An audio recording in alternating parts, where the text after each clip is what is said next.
Hello, everybody.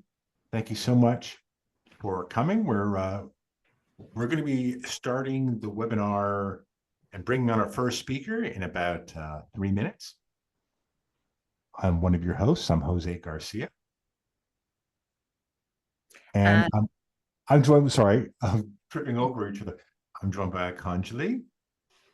Hi, good afternoon, everyone. My name's 𝗲𝗲𝗀𝗲𝗃𝗲, and I'm your co-host for this webinar as well. So thank you for having me. You know, we were actually a bit surprised by the people who registered for the event.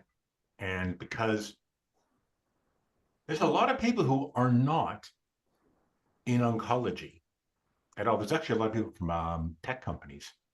And I think, I haven't actually asked them why, but I suspect it's specifically because what's happening in oncology with AI, there's a lot of people even outside of oncology that are kind of like on the other side of the glass looking in at these use cases, because it's very innovative, and a lot of people kind of have the impression, and I share this, maybe you do too, Oncology, that what's kind of happening in oncology now is going to kind of roll out.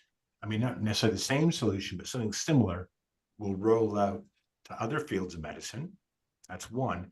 And the other thing too is, I think the last year and the health AI conversation was very kind of general and almost a bit abstracted.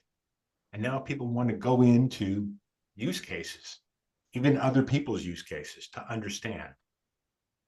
Yeah, I love that, Jose. It's exactly right. I mean, oncology has always been a really exciting space because we can provide so much value to patients. This is such a devastating disease.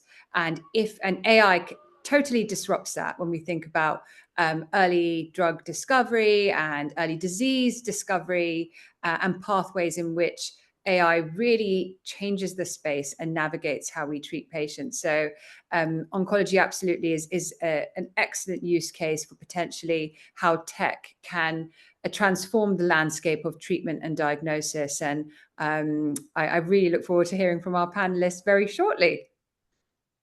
You know what? I think it's also, and I've spoken to a few oncologists, they're excited, and they're saying, well, we need to be patient and give the technology room to grow.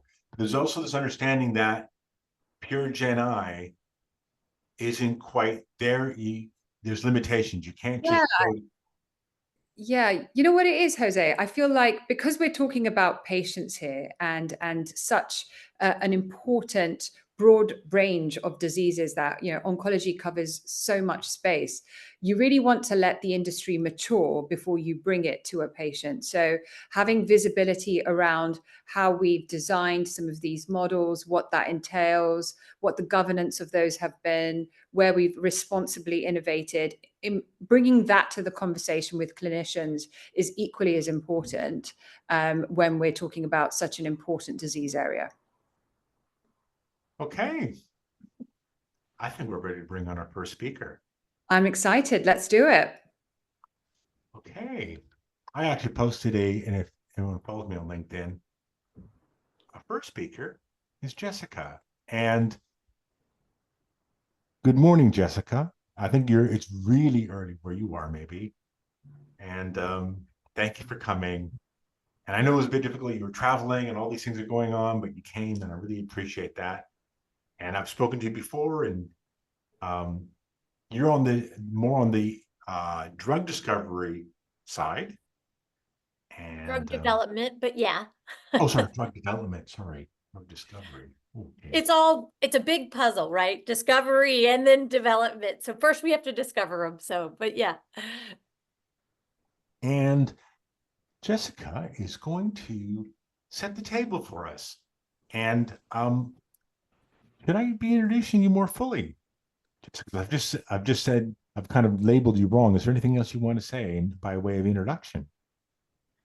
No, I mean, I'm just Dr. 𝗲𝗲𝘀𝗀𝗏. I'm the Chief Medical Officer at Oncoscope-AI and a drug developer for many, many years. So really excited to join and be a part of this discussion today. And just for the first question, can we be a bit multivalent? Because keep in mind, there's people in the audience who are not that familiar with oncology. And we're not going to, and can we talk a little bit about what's kind of like the opportunity and the challenge with all the research data and why that matters? Sure. So, I've been in oncology for over 25 years, developing drugs and, even testing in animal models. The challenge that we have with oncology, it's a challenge and an opportunity, right? The challenge is we have so much data coming at us. There's so many new drugs. There's so many new markers or something that's considered important for your disease. And we call them like biomarkers. And all of that information is just coming in on a daily basis, almost in some capacities. And it's really hard to stay on top of all that data. There's, even a person that has spent my entire career in the space, I am always behind in this space, even though when I think I'm doing the best I possibly can.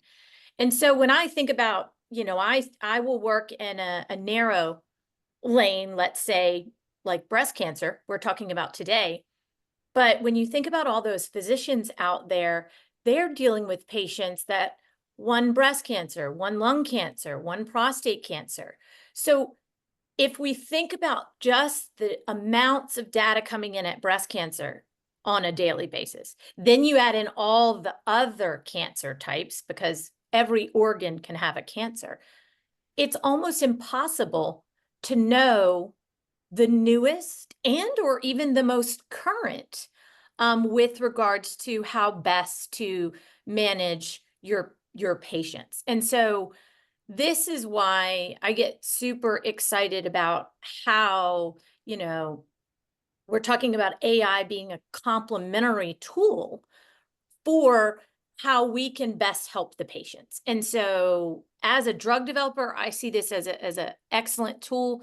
In all the years that I've been working with the physicians that I work with, I think we're really starting to kind of crack the nut to be able to kind of give them an unbiased amount of information, put in a nice package so they can spend the time to really understand what they need, that information for their particular patient. Colin, did you have a follow-up question? Yeah, no, and I agree with you, Jessica, sorry. I wondered if, in your experience, where have you found the roadblocks around clinicians really adopting that sense of using AI to actually streamline some of the drug development, some of the trial development that they might want to do, an idea that they have, actually using tools that are available? What are some of the challenges that you've come across around implementing and actually getting that absorbed into workflows and patterns of thinking? I imagine there's probably been a couple. So before we talk about solutions, it would be great to sort of map that out with you. Yeah, I think the biggest thing is, in this, I would say the past 5 years, AI has been the big word, right? But just because we're saying AI doesn't mean we're getting rid of the human portion of it. I think we still need, because this is such a complex arena, it's not like when you treat a breast cancer patient, you're looking at the exact same things as when you treat a lung cancer patient versus when you treat a prostate cancer patient. So there still needs to be kind of a humanistic check, if you were to say, because AI is a fantastic tool that you can continue to learn from And again, I'm definitely not an expert within AI. But that being said, I think the problem, back to your question, the problem is it's kind of the trust, because it's something new. Is it taking away that critical thinking ability that physicians have to do because they're looking at their holistic patient? And so that's where I can see the challenge is kind of the scarcity of it being so, I would say, still new. What we're used to AI, I would say, in the cancer arena versus where what Oncoscope-AI is doing, we're used to taking large data sets and identifying new proteins, and then we go and try to test those in the clinic. Well, that's just kind of a consolidation, if you think about it, tool, where what we're doing is not only kind of pulling in all of that data, keeping it unbiased, but also showing it in a view that's easily digestible. Right. And sometimes the way I think about it is any tumor board I've been to, it's multiple types of professionals, right? You take an opinion from everybody, you come to a consensus. No one person is right. Everybody's got a view based upon their specialty. And AI is potentially your partner in that journey. It's another tool in your multidisciplinary team. We call them MDTs here in the UK. I think you call them tumor boards on the other side of the Atlantic. So it's like AI is your partner in that journey. Of course, it can never be the totalitarian view. I wondered what the solutions around that were and how much education and actually the foundational model and how that's been formed, that needs to be upskilled and educated to clinicians who might not think that they need that education, and how you potentially address that. I think the best solution is we all have to be open-minded and know our own limitations. I think when I started this conversation, I said, how can anyone keep up with so much information, particularly if you're treating multiple disease types within your clinic? But even when I think about it just in breast cancer, with all the new information that's coming out, it's really hard to stay on top of everything. And so to me, embracing it as the best kind of way I'm looking at it as, it's another team member. We just don't see that team member, right? When you're thinking about, you have a radiologist at the table, you have your surgical oncologist at the table, and then you might have your oncologist or helping to treat from a therapeutic standpoint. This is just another tool at the table to make sure you've looked at all of the information out there to best suit the patient at hand. I completely agree with you on that. And I think it's that reframing or that shifting. And when we're in a landscape where there's uncertainty around the future and so much noise in the space, sometimes we forget that ultimately, even today in the humanistic world that we deliver care, no one person makes an ultimate decision. It's always a group or a team. And so you've got an additional team member to join you on that journey, which is a gift. Is that how you implement it today? And do you have any examples of that? So, I mean, how the best way to start to implement it within kind of how we're introducing it even today, and how we've been introducing it in some of the feeds is really to go in and look at the tool that we've created. This tool, it's a completely unbiased. We're helping as, again, another individual at the table that you just don't see, that provides all that relevant information for your particular patient at hand. So if you have a patient that you need to ensure that they have marker 1, 2, and 3, and you want to know all the available therapies out there and what perhaps is in the guidelines, then you put in 1, 2, and 3 marker, and then the tool provides you all the evidence behind there. It's not it helps aid in the best decisions for your patients. It doesn't do anything other than that. Great. Thank you so much for your time, and we'll bring you back on at the end. Over to you, Jose.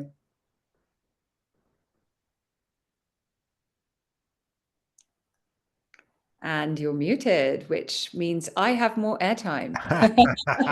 Thank you, Jessica. And I'm going to bring on Shanice. Thank you Hi. so much, Shanice. And I did an interview with Shanice. It was actually the first time I'd interviewed a patient advocate. And I learned a lot from you, Shanice, in that interview. And so thank you for that. And thank you for coming today. Of course, it's an honor to be here, not just as a panelist, but as a wife, a mother of 3, and a survivor of triple-negative breast cancer. I am the founder of the Advocates Table, which that business derived out of my own cancer journey.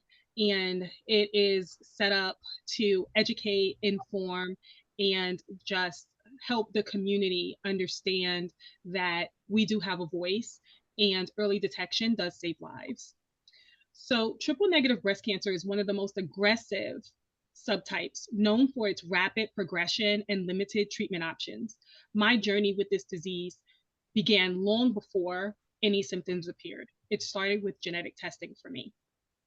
In 2020, after years of heavy menstrual cycles and a concerning family history of cancer, I underwent genetic screening. The results were life-altering. I learned that I carried both the BRCA2 as well as the PMS2 gene mutations, significantly increasing my risk for breast, ovarian, and other cancers.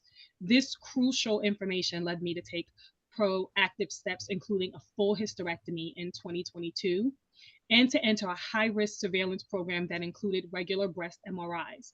It was through one of those routine MRIs, not a mammogram, which had came back normal, that my cancer was discovered. I was diagnosed with stage 1, grade 3, triple-negative breast cancer, small in size, but aggressive in nature. Early detection guided by precision medicine made all the difference. So when we talk about precision medicine, what does it mean from a patient's perspective? For me, it's the ability to treat not just the disease, but the individual. It tailors care based on your unique genetics, biology, lifestyle, and environment. For me, it means having a roadmap informed by genetic profile, a plan that can take into account my specific risk factors and also allows my care team to act swiftly before the situation could escalate. But precision medicine isn't only about cutting edge tests and data. It's about using that information to create a care plan that truly sees you as a person. It's about the reassurance that comes from knowing your treatment strategy is designed specifically for you. I want to share a personal detail that underscores the profound impact of early detection and personalized care. When my cancer was discovered, my husband and I had to share that news with our children. That moment is seared in my memory, not only because it brought fear and uncertainty, but also because it highlighted how much every decision in our treatment journey affects our entire family. Being present for my family during such a difficult time depended on having access to the right care at the right time. This is the essence of patient-centered precision care. Accessible genetic testing, it should be a standard part of care, not an option for only a few. Timely advanced imaging, tools like routine MRIs for high-risk patients are lifesavers. Tailored treatment plans. Care must reflect the full context of a patient's life, including their family, emotional well-being, and personal story. Clear communication. Patients need to understand complex medical information in a compassionate, relatable way. On the technological side, innovations like AI have the potential to revolutionize how we deliver precision medicine. AI can sift through vast amounts of diverse, up-to-date scientific data, ensuring that oncologists have the very latest insights at their fingertips. This means quicker, more informed decisions, potentially matching patients with the right therapies or clinical trials more rapidly. But this technology must be built on inclusive data and, more importantly, be paired with genuine human connection. For those of us living through cancer treatment, every detail matters. I experienced chemotherapy in a way that many might not imagine. I wasn't in a standard infusion chair. I was in a bed to stay as comfortable as possible because of a reaction to one of the medications extended my infusion time far beyond what was normal. This wasn't just a technical detail, it was part of my story and reminder that patient care must always be adaptable and empathetic. My hope is that every advancement, whether in precision medicine or AI, is applied with one clear aim: to treat the whole person, not just the disease. When oncologists have access to robust real-time data like that offered by Oncoscope-AI, they are better equipped to tailor treatments that respect the nuances of each patient's journey. Yet, these innovations can only succeed if they're accessible to all patients, not just those in well-resourced areas. In sharing my story today, I want to emphasize that innovations in healthcare must close gaps, not widen them. They must prioritize patients' dignity and ensure that every individual, regardless of background or circumstance, receives care that is as compassionate as it is precise. So my call to action is simple. To researchers, build clinical studies and models that truly represent populations. To clinicians, continue to listen, empathize, and treat each patient as an individual with a unique story. To tech innovators, design AI systems that support and do not replace the irreplaceable human connection in medicine. To policymakers and administrators, work to make genetic testing, advanced imaging, and precision treatments available to all, regardless of socioeconomic barriers. Because in the end, our lives, our families, our futures depend on it. Early detection, personalized treatment, and compassionate care are not just scientific goals, they're human necessities. My husband and I, along with our children, know all too well how every decision ripples through our lives. And that's why I stand here today urging that we build a system that truly has the patient at its heart. That was really powerful. Thank you so much, Shanice, for sharing that. And you know, I'm kind of blown away. I don't know what to say. Sorry. Well, I think what Shanice, what my takeaway from that is really it's that stark reminder that the patient really is at the heart of this, and I really took that away from what you've just said. From your perspective, with a patient, so you've been a patient. Thank you for sharing your journey, but you're also across a network of patients, perhaps past, current, and future even. So, what do you see as the roadblocks around patients incorporating AI into some of the pathways around precision medicine? Do you see there be any roadblocks to that? Is that something that we can discuss, help navigate? Have you had those sorts of discussions where you've benefited perhaps from that precision medicine approach, but perhaps there's a lack of awareness perhaps in certain cohorts? So what has been your experience around that? So I do believe a lack of awareness. Many people, or patients, when they are going through this cancer journey, are really just focused on, how fast can I get well? Am I going to get well? And, how I navigate that. Many patients don't really take the time to go and do a lot of the research, just dependent on their situation and circumstance. And I feel like with AI being the new, it thing in technology, Buzzword, right? Yeah.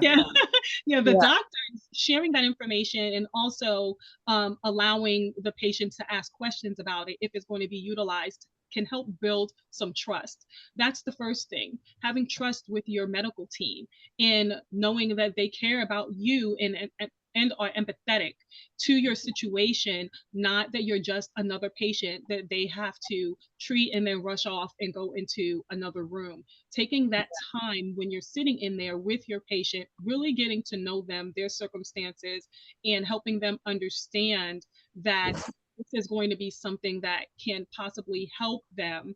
And in my situation, as having genetic mutations and having triple negative breast cancer, did the treatment plan that I was offered, would it have been something different if AI was utilized? If the system was trained well enough to know how triple negative breast cancer interacts with the genetic mutations that I have, so that the treatment that I was given was just for me, right? In my situation. Absolutely. Yeah. Because it's so hard to treat, this isn't for me, it was like throw spaghetti at the wall and see if it sticks, right? Because there is no one size fits all treatment plan for triple negative breast cancer. It's one of the hardest to treat. So I was severely lucky that I caught my cancer early, but that was only due to me having genetic testing in advance of it, not when the cancer was caught.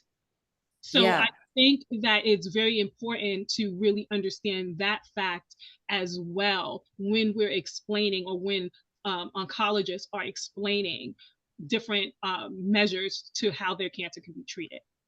It's even we're gonna have to move on, Oncology. Sorry, thank you. No, well, we'll pick the conversation up at the end. We're bringing Shanice back at the end.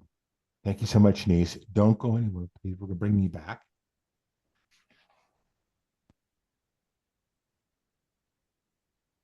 Hello, Mayron. Thank you so much for coming. I think you were the first oncologist I ever spoke to over Zoom. Great. And I learned a lot from you. And Mayron is a oncologist surgeon focused on breast cancer. Is that correct? That's correct. And you know what, I want to pick up what you said to me when I met you. You said it's a new technology.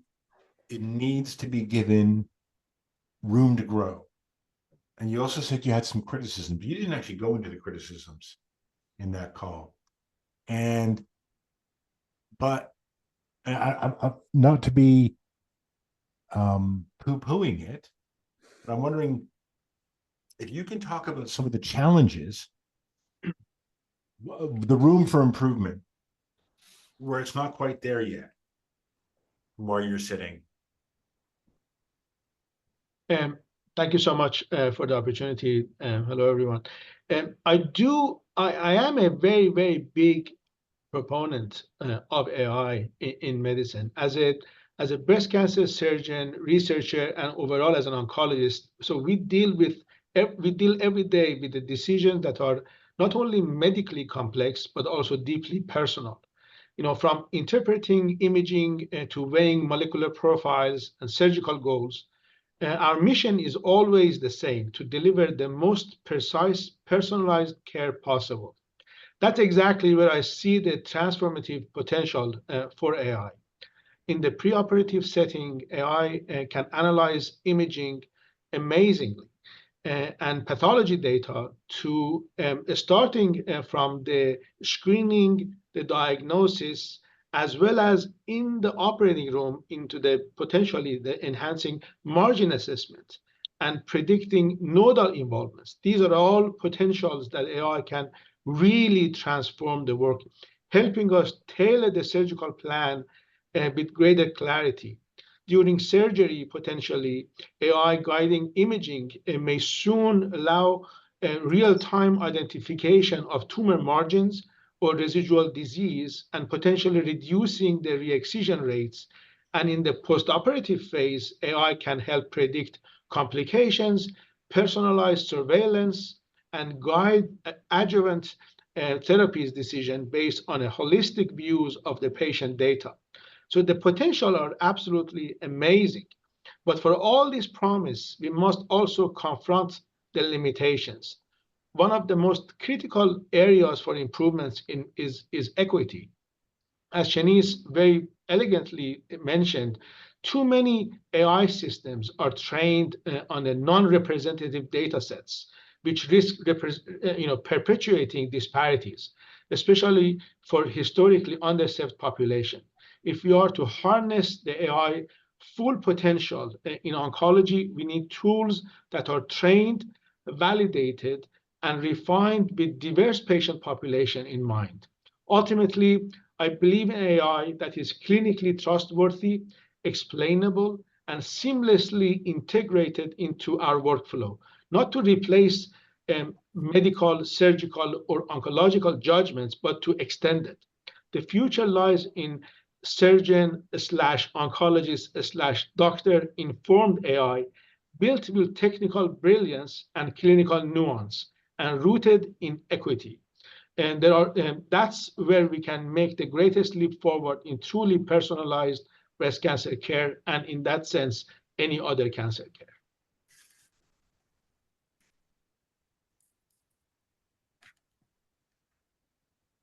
You did. Jose, you're muted. I know.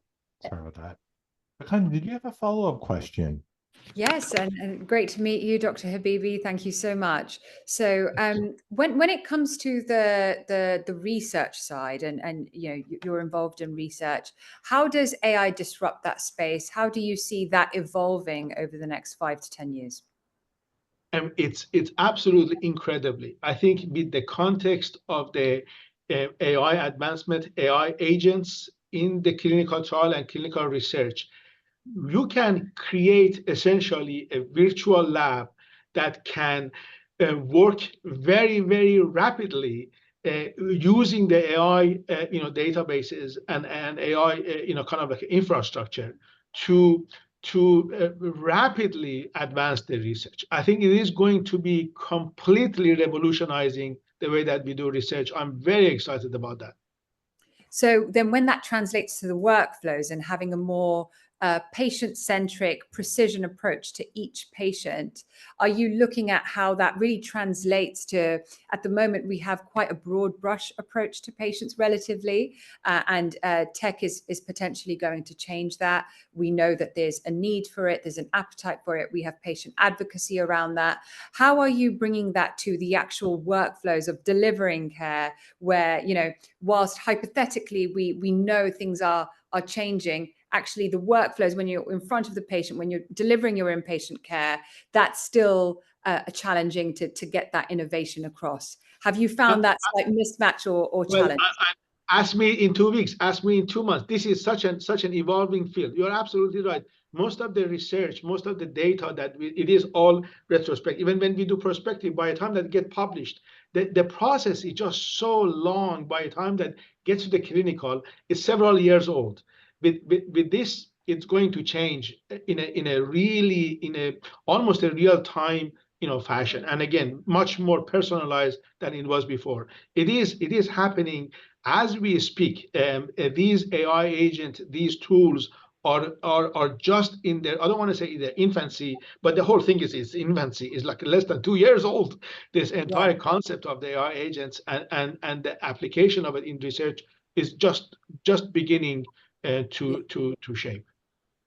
I wonder, and I've watched some of your clips before, and I've heard some really interesting cases around how AI and tech has disrupted the way, or in a positive way, changed the way you deliver care to patients. I wonder if you could take us through a case story, an example like that, where it's ultimately benefited the patient, and we can understand how these hypothetical changes or cognitive challenges in our mind really translate to the patient at the end of the day. Absolutely. A very simple, basically, application of it that is already in the use now is in the context of mammography and screening tools.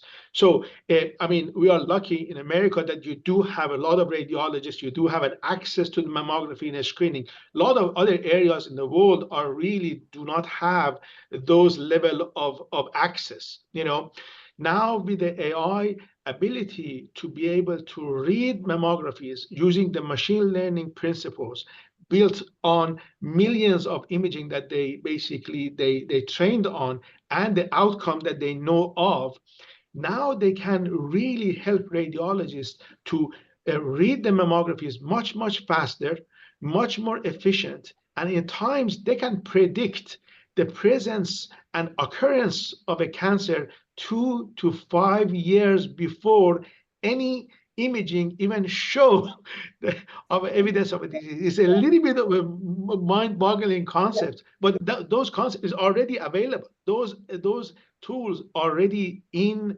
the use. And again, that's just one example of it. In regard to the drug discovery, it is going to revolutionize the access as well as the ability of the scientists to go through the process of this drug discovery much faster, much efficient. And again, you can take that and then go in every level of the care, from the diagnosis to the survivorship. It's going to revolutionize the care. Absolutely. And I want to draw a comment from the audience. And sorry, we're not neglecting you. I just keep bringing up my own questions. So I wanted to draw on 𝗏𝗲𝗏𝗲𝗏. I hope I'm pronouncing that correctly. Olivier. Olivier. So he says, thank you, Mehran. I do agree. It is necessary to have more inclusion in future, and with regulatory bodies who want more and more real world data, this is an opportunity to include data sets from all markets. So could you speak to that a little bit around? So that's an absolutely great point. That's a great point. A lot of times, most of our data sets sits in the different silos. Surgical silos are different, pathologies are different. The hospitals have so many different silos. The countries have different silos. States have different silos. I think with this next step is to, if you can combine those, really use the leverage of this powerful tool, powerful machines to be able to use that, it is going to absolutely revolutionize. But that point is absolutely well taken. We need to break a lot of those silos and then incorporate all those data sets together. Not easy, but doable. Doable. I mean, you use this term, I've written it down, rooted in equity. This is the mission that I feel I'm on with tech. It starts to level the playing field as long as that data is shared, it's clean, it's accurate, and it's available. So when it comes to data privacy and really the future and how much of our data is protected, how much of our data is actually viable and clean, how much does that form part of your thinking as a scientist, as a researcher? Are you interrogating the information within AI and what forms the foundation of the model as well? Is that a key question to you as a researcher? There is no question about it. It is essentially integral part of our work. The data privacy and all that has to be. These are almost non-negotiable. Any company that's going to have any say in this space ought to follow the very strict guidelines, very strict data privacy and all that. Those are something that I think we have to essentially I think everybody agrees on, that those elements have to be very strictly followed, because without them, nothing is going to work.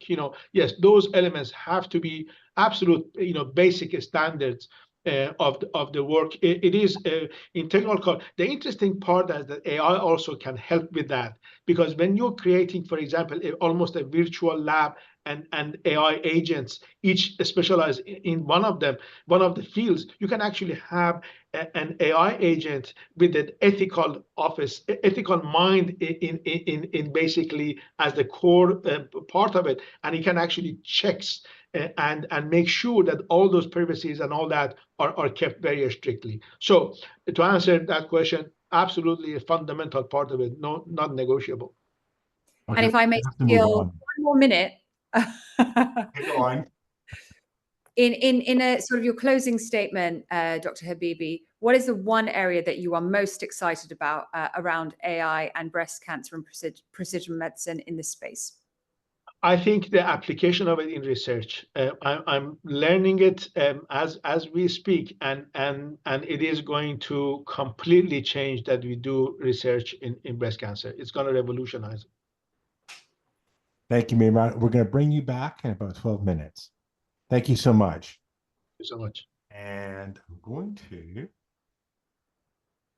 our final speaker.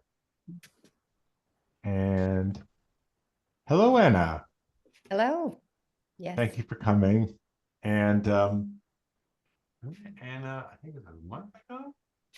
And the you know, I'm really impressed by your approach, because I speak to a lot of health AI founders. I know you don't like thinking of yourself as a health AI founder. And one of the things that really impressed me is your anti-hype, and it's very engaged with the limitations of the technology and but how to work with that and find a way forward. And I wonder if you could, by the way, if you can introduce yourself, Anna. I know I've introduced you a little bit, but if you can do yourself maybe more fully. Yeah. I'm Anna, and yes, I am a founder of Oncoscope, the company that is trying to help physicians with overwhelming amounts of data that we have every day. I am not a medical doctor, and I'm not an AI expert. I am a pharmacologist and a healthcare economist with a lot of years in drug development. That's how we met Jessica years ago, more than 10 now years ago. And I have done a lot of regulatory submissions on pharma behalf, as well as reimbursement submissions. And for these submissions, the main starting point was always, how do we gather all the data in an unbiased way? Because everywhere in drug development, when you're starting with the drug, when you're creating your first protocol, you think of, well, I need to submit to the FDA and explain to the FDA what else is used in that specific population, and why am I choosing the endpoints I'm choosing, and how am I going to look versus these drugs? What is going to be my comparator? And the same thing goes in when the FDA submission, and a lot more goes in when we talk about reimbursement. So I would say I am an expert of that, gathering data and presenting and summarizing that. That is what I know how to do. I understand the sources, and I understand what do clinicians, in my case, mostly that work in regulatory agencies or pharmaceutical companies, how do they perceive that data? What do they need to see? But what I've realized recently is that, and I talked to a lot of physicians, and that's how it all started, is they're really overwhelmed by the information. And we talked today about AI potentially in various fields, how it could change oncology and breast cancer, you know, from diagnostic to reading records and dealing with everyday overload, operational overload, to, I talk to physicians about, you know, note taking and talking to patients. There's many applications, and there's no one magic button. You know, I went to NCCN conference and they talk about, could it be a magic button and AI just fixes my life? That doesn't exist yet. But I thought I would use AI as a tool to address only one problem, very specific problem, which is too much information from various sources, from, you know, publications of clinical trials to the regulatory approvals and the guideline updates. I remember I spoke to a physician because I started this whole idea with, oh, I'm just going to do a library and update that systematic review of the literature. And then the doctor, I still remember, he said, well, I still have to go to the guideline and I still have to check the FDA. Just bring that in. So I have been talking to the doctors since the first day I started, because the point is, I can only create the tool that is useful to them. You know, with all my skills, I don't want to create something that is not useful to doctors. So I've realized that I understand how to gather the information, and I also see the downfalls of just the Gen AI type tools, you know, ChatGPT and other tools that every day there's a new tool. Oh, we could just ask any question and it gives you the answer. The problem with these tools is the answer is often incomplete, mixed with partially wrong. And we're in oncology. We have a patient sitting in front of us. And if we don't have complete and exact, precise information, how can we practice precision medicines? You know, Shanice mentioned, you know, her cancer was diagnosed early. It's triple negative. If we don't know what's today, the latest, for triple negative with specific mutations, with BRCA mutations, with other mutations, what else with for her patient's characteristics. There is information out there, but doctors do not have time to conduct a systematic literature review for every patient. And even in academic institutions where there's a lot of PhDs and residents, and you can ask them to do that for you, there's not enough time to keep up to date.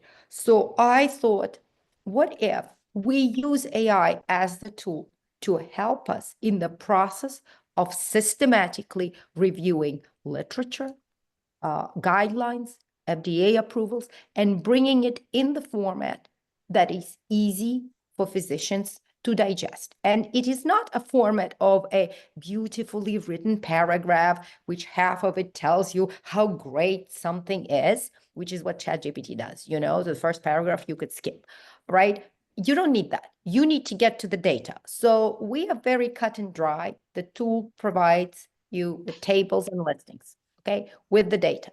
You enter patient's characteristics, metastatic stage, biomarker or genetics, you know, if there are any specific biomarkers, what have they been treated with? Did they have a surgery? Did they have a radiation already? Are you asking a question about specifically adjuvant therapy, or you asking questions in metastatic setting and they have been on targeted therapy?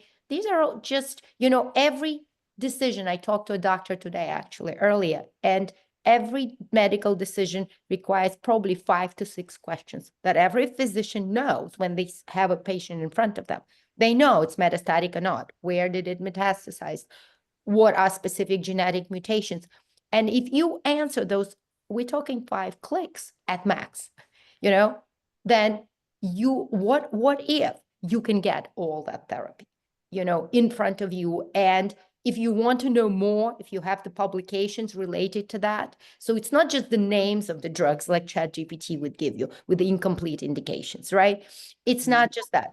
We're talking about, you want to know more, you want to know which one of them reported benefit and overall survival, that's another click, okay? You want to know if any of them measured quality of life, and what are the specific side effects? Because sometimes maybe you need to choose from a drug that will cause GI severe side effects or neuropathic. I mean, unfortunately, that's how we're choosing. Do you want neuropathy or do you want diarrhea?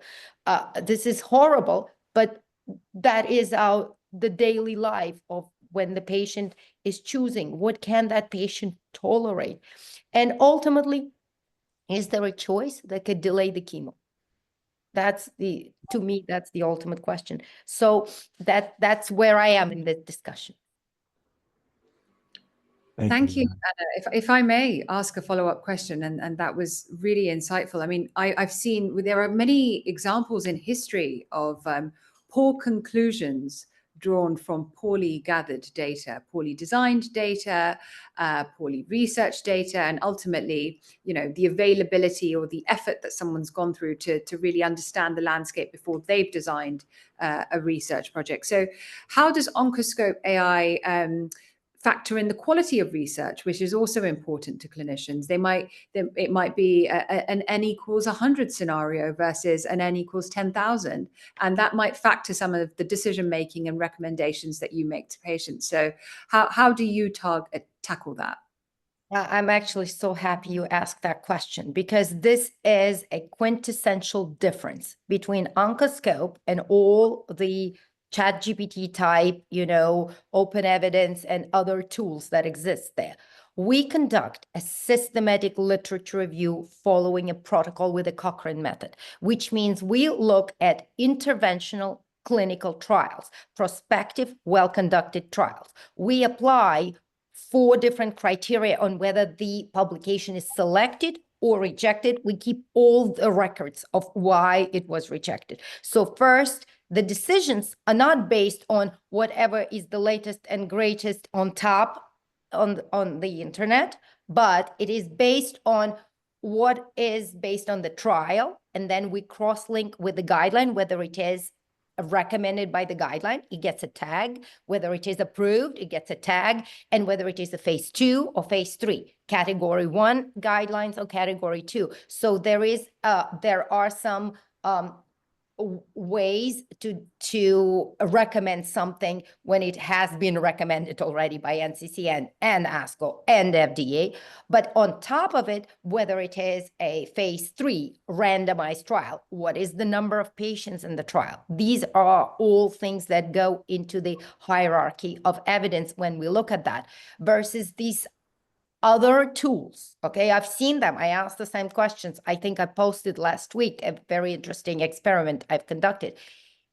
Sometimes the decisions are based on review paper, a case study, and I haven't seen any reference of RCTs. RCTs are randomized control studies, for those who do not know. These are the golden standards for the regulatory approval. So why are we not doing the same for when we are making medical decisions? Yes, we sometimes go to non-randomized control studies, smaller studies, but we go there as hierarchical as the second choice when, let's say, the patient is in an environment where, you're looking at the patient, it's a late stage patient with the specific mutation, and that patient already tried the targeted therapy for that mutation and unfortunately progressed. So the choice is, and the guideline says, please utilize clinical trial. We've all seen that, right? So what happened to that patient? Is that patient somebody or, it is, you are the doctor. But for me, if that patient, somebody, you don't want that patient to just get chemo. You want to know what else is out there, what else is in development that may have had a phase 2 positive trial, and you may want to dig into that data. So, but you don't have the time to find that trial and dig. So somebody have done that for you. You will see, oh, there is a study that we categorize it as beyond guideline. Beyond guideline means there was a study positive. If it wasn't a positive study, it would say failed, and then you don't have to waste your time, to read to the conclusion. But basically, I believe that it's our ability to check, and who checks that? It's between the system that we've created, where we have, I'm sorry to say, 37 models. And when I say that, people are like, yeah, it's simple. They are, because you can only utilize an AI when a human knows the exact steps that need to be taken and the outcome that needs to come out, right? If you know, when you see the answer, you know, is it correct or is it wrong? Because you don't have time to go double check, right? So that's why we broke it all down in multiple steps, and we apply AI only to the steps when we know. And there's still steps we don't. And that's why we have a team of directors of research, and they check. No, that's fabulous. It's sounding like, any doctor who's been to a journal club or had a drug rep present to them, they love to interrogate the data. They love to, really delve into, how did you design this study? Where could the holes have been? And AI is actually supporting them as opposed to making that process opaque, and just coming out with recommendations, which, we're trained to actually think about it critically and appraise that to do best for our patients. So it sounds like, this enables that, actually facilitates much of that critical appraisal. Exactly. There's something to be said to writing a protocol and then following it in a scientific experiment. And that is why, we post our protocol. Everybody can download and see that and go and repeat it. We treat this on the level of a regulatory submission. That's how we treat every search that is every day. It's assume this is what it is. So because of that, it's a different level of the quality of the data. Okay, I think we're going to bring, and let's see if I can bring our speakers for final words. And I kind of feel like there's a lot of comments and questions in the chat. I don't want anyone to feel neglected. We're going to follow up with everybody who's made a comment or a question. They will get a response. If you haven't had an answer during the event, somebody will come out to you. Either one of the speakers will come out to you, approach you after the event, and I mean, we're not going to come to your house. We're going to message you and give you an answer. I appreciate that. We just don't have time to address all these questions. I wonder if we could do a final word. Shanice, can you start? I would like to thank everyone again for having me here to share my story. And I just want to say that everything that everyone is doing is amazing. And I look forward to all of the progression of Oncoscope-AI and what will be utilized by the medical profession in the future. Thank you. Jessica. I guess my final words are, I think we should all be embracing AI and continuing to utilize it in every aspect. I think, as all of our speakers have spoke about today, AI is going to be a part of our lifestyle, and it's only going to make us do what we do better. Thank you. Mehran. Thank you so much for joining us. I learned a lot as well. I think we are going through a very exciting time in regard to research and clinical care in oncology, and utilizing AI. I think is gonna revolutionize our work. Anna. Well, I'm reading all the questions, and what I would like to say to those that are asking, is there an AI tool to do this or that? Please try Oncoscope. It's a tool, it's available, it's free. It will always be free if you are a healthcare professional. And to get it, you just go on our website, or you reach out to me directly.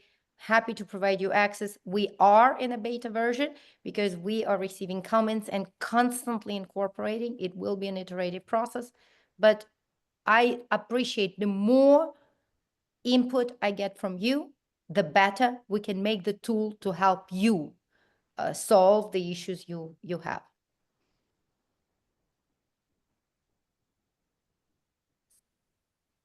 I'm going to have we put the website in the chat?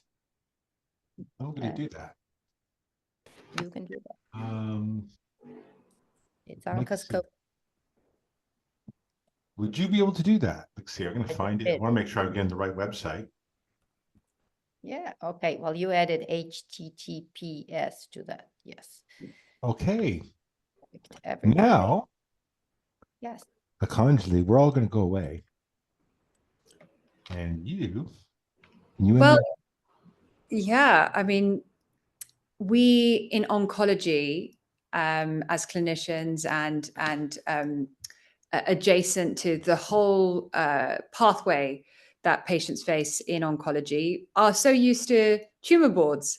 This has been our AI board today, and we've discussed a really important topic around breast cancer, precision medicine, and the future of AI, and how that really changes the landscape in that space. Thank you for all the wonderful perspectives that we've had. We started with Jessica, the CMO of Oncoscope-AI.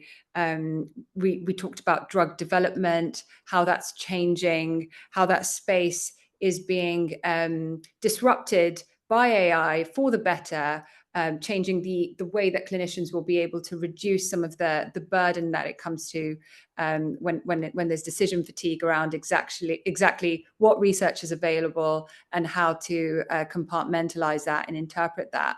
We then had a wonderful presentation by Shanice, where we really heard the patient journey, and Shanice's passion shone through, really embedded the actual use case that we always have to remember when we're treating patients, and that precision-based approach, particularly in culturally challenging treatment areas such as triple-negative breast cancer, and actually the way that is evolving now with precision medicine and machine learning algorithms that are changing that. We then heard from Mehran around actually the research space and how clinicians are transforming the way they're even conducting research, what the next 5 to 10 years around that looks like.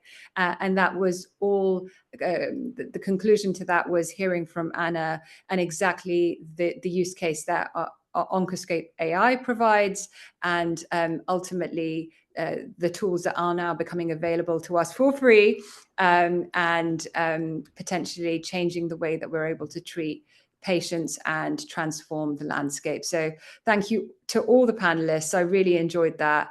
I look forward to picking up the conversation. And thank you to the audience and to you, Oncology. Thank Pleasure. you.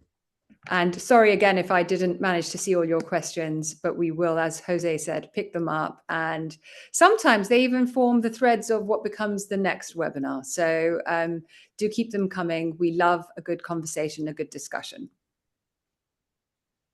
Take care, everybody. Goodbye. Bye. Bye.